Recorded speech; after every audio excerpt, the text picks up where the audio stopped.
Finally, Abdullah says, what does Islam say about sex education? Is this permissible? How they teach about such topics to children in schools? The answer is, Islam is a religion of bashfulness. Islam is a religion of modesty.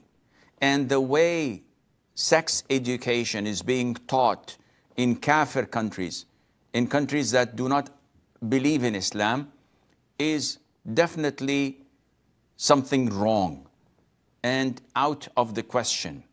The way they address children at an early age about sex, about sexual organs, about sexual intercourse, about contraceptives, and how to avoid STDs, sexually transmitted diseases, etc.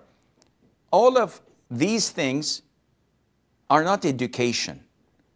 They are an explosion of lusts and desires and the urge to learn more, to go to upper grades in school, seeking to take their subjects which are more advanced, so that they would look at the books and see maybe illustrations and something they don't know about. This encourages children to investigate, to experiment, to play doctor and nurses, as we know and see. This causes them to surf the internet, which is now available for everyone. With the COVID pandemic and children being confined to their homes, being homeschooled, and they're having these tablets and laptops, which gives them hours without end of exposure to things that would encourage them to try, to experiment, maybe to rape or sexually being assaulted or to assault others. This is totally prohibited in Islam and goes against the spirit of Islam. Yes, Islam teaches us to teach children from an early age the importance of being modest, the importance of not exposing your awrah, your private parts, your body, the importance of knowing you're a boy and she's a girl by telling, no, you should not wear an earring or a necklace like your sister. This is for girls. And to address the girls by saying, no, you should not do this because this is only for boys. So they're proud of their gender and they know and acknowledge.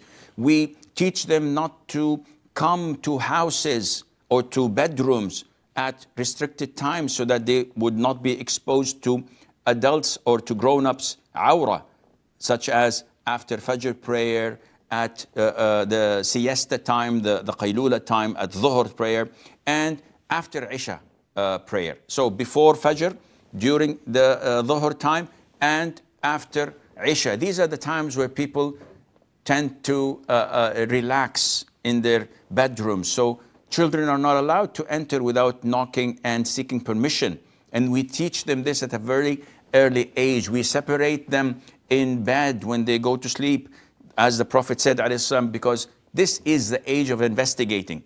But we don't go to the extent of giving them sculptures of private parts and how to use condoms and how to do this and do that, which is crazy for adults, let alone for children. No, this is totally prohibited, and Allah Azza wa Jal knows. Can both men and women during major sexual impurity recite the Qur'an from memory? The answer is no. Ali ibn Abi Talib, may Allah be pleased with him, said that the Prophet ﷺ used to mention Allah's name on every single occasion and situation, except when a person is in his state of major ritual impurity. And some scholars say that this hadith has a weakness in it, but this is what the vast majority of scholars have implemented in their books, that a person in his major ritual impurity state must not recite the Qur'an. It's a limited period of time. Now, having said that he must not recite the Qur'an as a form of worship, but if a person is in the state of major ritual impurity, and he wants to go to bed. So part of the adhkar of the bed to read Surah Al-Mulk, and to read Ayat Al-Kursi, and to read the last 3 quls of the Qur'an. So is this permissible? The answer is yes, because this is not considered to be reciting the Qur'an, rather it is